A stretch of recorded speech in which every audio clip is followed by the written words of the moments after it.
जय हिंद दोस्तों, कैसे हैं आप सभी लोग। आशा करता हूं आप सभी ठीक होंगे, स्वस्थ होंगे और अपने अपने घरों में मौज कर रहे होंगे। मैं अंकित एक बार फिर से आपके अपने वासुदेवा एजुकेशन में आपका स्वागत करता हूं। एक बार फिर मैं आपके लिए एक नया कंटेंट लेके आया हूं। कंटेंट वही पुराना होगा लेकिन वीडियो क्या रहेगी, नई रहेगी। और जैसा कि वीडियो की शुरुआत से पहले मैं कुछ बातें करता हूं आपके साथ में, तो आज आपके लिए एक नया संदेश लेके आया। तो सुनिएगा बेटा, अगर लाइफ में किसी के लिए कुछ बनना है तो कोरे कागज की कॉपी बनना, जिसे बहुत अच्छे तरीके से संभाल के रखेगा इंसान। और अगर बन गए रफ कॉफी तो कब रद्दी बन जाओगे, कब फाड़ दिए जाओगे, पता भी नहीं चलेगा। समझ रहे हो बात को। तो चलते हैं अपनी स्क्रीन के ऊपर, जहां अपना नया टॉपिक लिखा हुआ है आज का। और आज का नया टॉपिक अपना श्वसन से संबंधित रोग लिखे गए हैं। जो डिजीज है वो रेस्पिरेशन से रिलेटेड है। कितने होते हैं, कैसे होते हैं, उनकी बात करेंगे। और ये रोग जो है किताबों में तो काम आते ही, डेली रूटीन के अंतर्गत भी देखने को मिलते हैं। तो ये वीडियो जरूरी नहीं है बच्चों के लिए हो, ये उनके लिए भी है जो नॉर्मल सी बात है, डेली रूटीन में सबके लिए काम में आती है। तो उन सबके लिए बात करेंगे, अपने दादाजी के लिए, अपने पिताजी के लिए, माताजी के लिए, बहन के लिए, भाई के लिए, सबके लिए, सब देख सकते हैं। तो देखो, पहला पढ़ने रोग लिख रखा है यहां पर, उबासी आना। देखो सीधी बात है, अगर आप कोई काम करते हो और वो काम अगर आपको बोरिंग लग रहा है, अगर वो काम आपको बोरिंग लग रहा है तो आपको उबासी आने लग जाती है। लेकिन काम बोरिंग लग रहा है इसलिए उबासी नहीं आती, इसका दूसरा रीजन भी है। इसका क्या है, दूसरा रीजन भी है जिसकी वजह से क्या आती है, उबासी आती है। और हमें लगता है कि हमें ये चीज बोरिंग लग रही है तो हमें उबासी आ रही है। और कैसे करते हो,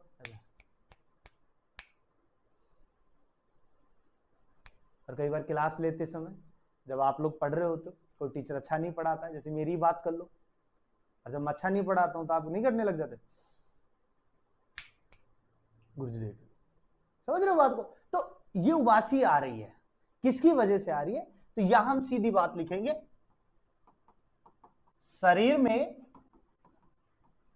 की कमी के कारण। अर्थात आपके शरीर में किसकी कमी आ रही है, O2 की कमी आ रही है। और इसी ऑक्सीजन लेवल की वजह से आपके शरीर में क्या आती है, उबासी आती है। और आप ऐसे करने लग जाते हो, ऐसे दिखा था। तो ये सारी चीजें किसमें आ रही है, उबासी। समझ रहे हो बात को। पहला रोग तो ये है अपने पास में। सेकंड रोग अपन ने लिख रखा है हिचकी आना। देखिए बेटा, दूसरा रोग है हिचकी आना। और जब हिचकी आती है तो हम वैसे धार्मिक परंपराओं को मानने वाले हैं, अंधविश्वासी लोग हैं।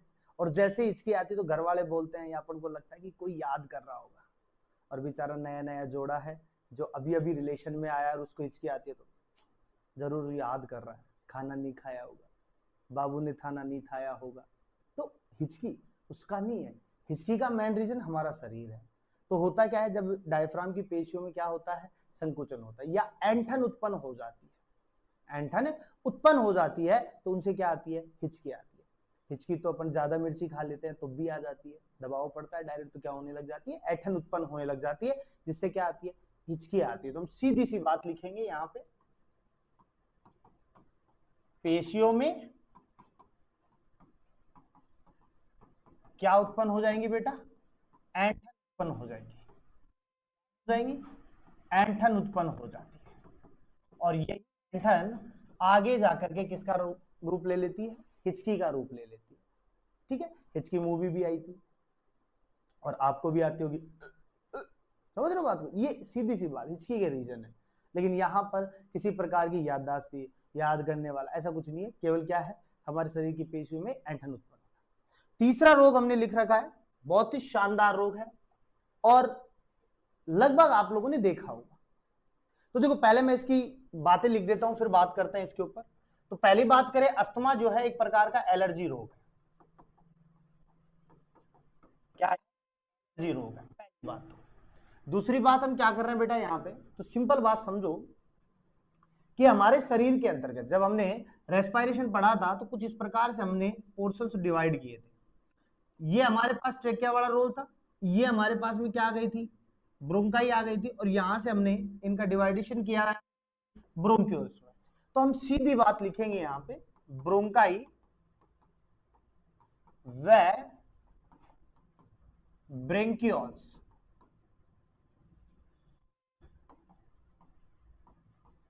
ब्रेंकियोल्स में श्लेष्मा जमा हो जाता है। क्या जमा हो जाता है बेटा? श्लेष्मा जमा हो जाता है। यहां पर कुछ मटेरियल जमा हो गया, यहां कुछ मटेरियल, यहां कुछ मटेरियल, यहां कुछ मटेरियल। तो क्या ऑक्सीजन नीचे उतरेगी? क्या उतरेगी? क्या नहीं उतरेगी, धीरे धीरे उतरेगी। और जब धीरे धीरे उतरेगी तो क्या कुपिकाओं के पास में सफिशिएंट O2 रहेगी? क्या नहीं रहेगी ना। और जब सफिशिएंट O2 नहीं रहेगी तो सिंपल सी बात हम क्या कहेंगे बेटा? ऑक्सीजन लेने में दिक्कत होगी।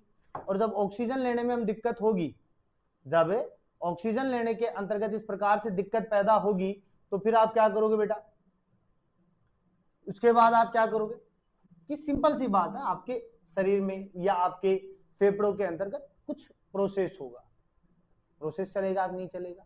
तो हम सिंपल बात कहेंगे, जैसे ही जमा होता है,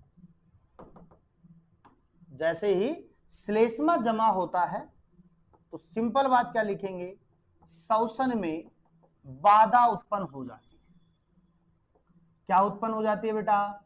बाधा उत्पन्न हो जाती है, यानी O2 एवं CO2 का परिवहन नहीं हो पाएगा, विषण विधि पर दबाव पड़ जाएगा। समझ रहे हो बात को?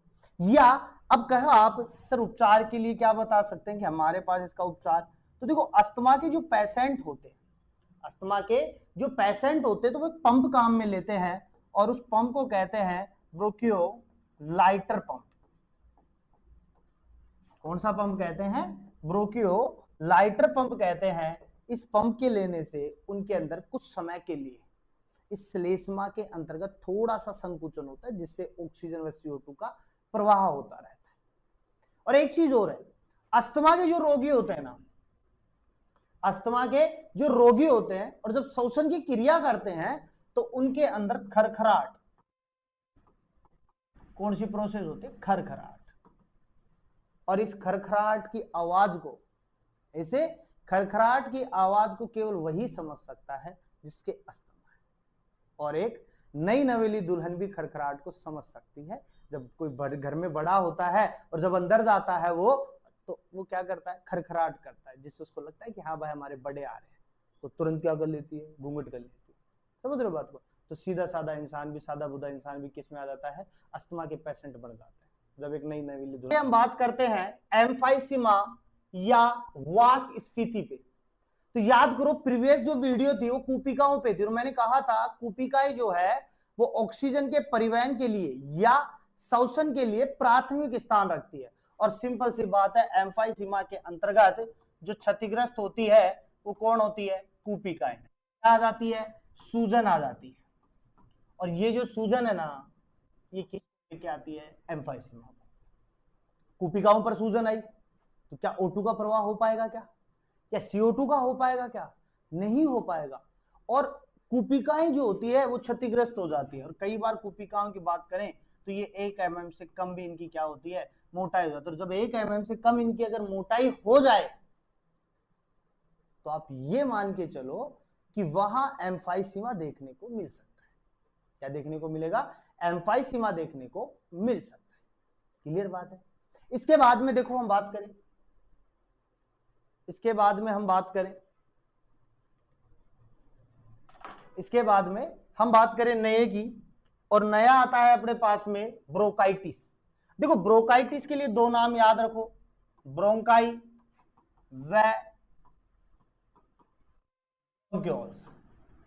इनमें क्या आ जाती है बेटा? सूजन आ जाती है। इनके अंतर्गत क्या हो जाता है? श्लेष्मा जमा हो जाती है, जिस वजह से ब्रोंकाइटिस होती है। और क्लियर बात है, सारे रोगों का एक ही काम है, श्वसन को रोकना। सारे रोगों का एक ही काम है, श्वसन को रोकना, O2 को रोकना, CO2 को रोकना। समझ रहे हो बात को? इसके बाद में एक और बात कर लेते हैं अपन, एस्बेस्टोसिस। और देखो, एस्बेस्टोसिस के लिए एक ही चीज याद रखना, चूना, पत्थर, सीमेंट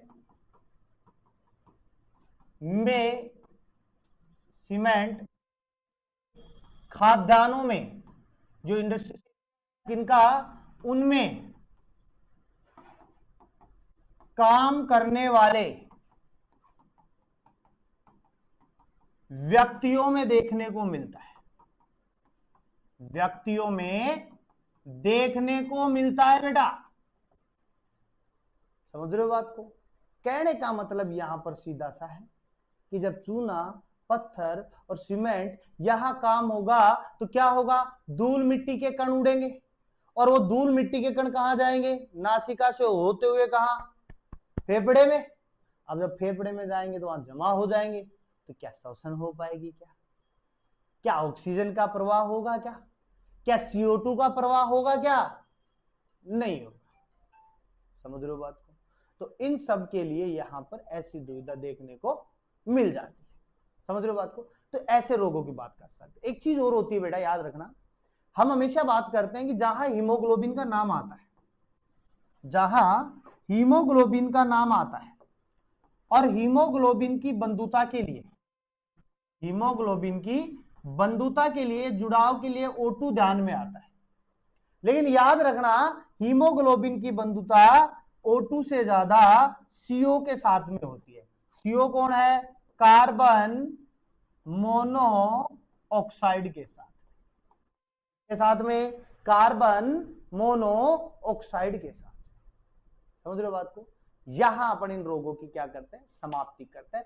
अगली वीडियो के अंतर्गत फिर श्वसन से रिलेटेड कुछ बातें करेंगे। समझ रहे हो बात को? तब तक के लिए आप वीडियो देखते रहिए। चैनल पर नए हो तो उसे सब्सक्राइब करो, बेल आइकन को दबाओ। समझ रहे हो बात को? और लाइफ के अंदर हमेशा मुस्कुराते रहो बेटा, मुस्कुराना बहुत जरूरी है लाइफ के अंदर।